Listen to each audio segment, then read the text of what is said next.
मनोहर मगध देश की रम्य राजधानी राजग्रही नगरी थी। वैभारगिरी विपुलगिरी की पर्वतमालाओं में घिरी हुई ये नगरी शत्रुओं के लिए दुर्जय थी।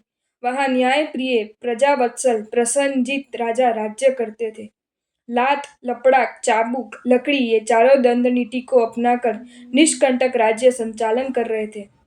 प्रसेनजीत महाराजा की सौंदर्यवती शताधिक रानियों में कलावती नाम की रानी शीलवती, गुणवती, रूपवती, बुद्धिमती थी। वह पटरानी पद से अलंकृत थी। कहा है कि कार्येषु मंत्री, कर्णेषु दासी, भोज्येषु माता, शयनेषु रंभा, धर्मानुकूला, शम्य धरित्री, भार्या च षड्गुण्यवती सुदुर्लभा। अर्थात कार्यों में मंत्री की तरह सलाह देने वाली, शुश्रूषा आदि कार्यों में दासी के समान कार्य करने वाली, भोजन कराना में माता समान, शयन के समय अप्सरा के समान, धर्म कार्य में अनुकूलता, सहायता देने वाली और धरती के समान क्षमाशील, इन 6 गुणों से युक्त पत्नी अत्यंत दुर्लभ है। कलावती महारानी पतिव्रता स्त्री के सर्व गुणों से युक्त थी। प्रसेनजीत कलावती के सद्गुणों एवं सद्व्यवहार से आकृष्ट और संतुष्ट थे। संसार के सुखों का उपभोग करते हुए दोनों का जीवन आनंदपूर्ण व्यतीत हो रहा था। एकदा महारानी कलावती अपने शयन कक्ष में सुख निद्रा में सोई हुई थी।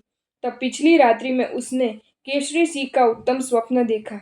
शुभ स्वप्न देखते ही वह जागृत हुई और शेष रात्रि धर्म ध्यान में व्यतीत की। प्रातः काल में रानी ने स्वप्न की बात महाराजा को कही। महाराजा प्रसन्न होते हुए बोले कि सुभगे, इस स्वप्न का फलितार्थ यह है कि तुम सिंह समान पराक्रमशाली, बुद्धिमान एवं गौरवशाली पुत्र रत्न को जन्म दोगी। ऐसे कर्णप्रिय सुमधुर शब्दों का सुनते ही वह प्रमुदित हो गई। गर्भस्थ शिशु में धर्म के संस्कार आरोपित करने के लिए महारानी सदाचार युक्त एवं सादगीपूर्ण पवित्र जीवन बिताती हुई सुखपूर्वक गर्भ का सिंचन करने लगी। यथा समय गर्भकाल पूर्ण होने पर शुभ समय में महारानी ने तेजस्वी पुत्र रत्न को जन्म दिया। सारी नगरी में आनंद का वातावरण छा गया। राज परिवार के साथ राजग्रही के नगरजनों ने भी बड़े हर्षोल्लास से राजकुमार का जन्म महोत्सव मनाया। 12वें दिन पुत्र का नामकरण संस्कार धूमधाम से किया। प्रसन्नजीत राजा ने अपनी तेजस्वी पुत्री का नाम श्रेणिक रखा। राजसी सुखों में पलता श्रेणिक दूज के चांद की भांति अनुक्रम से वृद्धि पाने लगा। बचपन से ही विनय आदि गुणों से और अपनी बुद्धि चमत्कृति से वह प्रजाजनों का भी दुलारा हो गया। योग्य उम्र होते ही महाराजा ने उसे कलाचार्य के पास शिक्षा ग्रहण करने हेतु भेजा।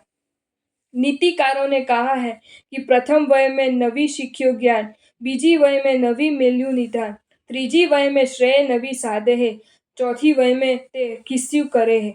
अर्थात जो व्यक्ति जीवन की प्रथम अवस्था में ज्ञान प्राप्ति नहीं करता है, दूसरी अवस्था में धनोपार्जन नहीं करता है, तीसरी अवस्था में धर्म आचरण द्वारा अपना श्रेय नहीं साधता है, वह जीवन का अंतिम यानी चतुर्थ अवस्था में क्या कर पाएगा, अर्थात कुछ नहीं कर सकता है।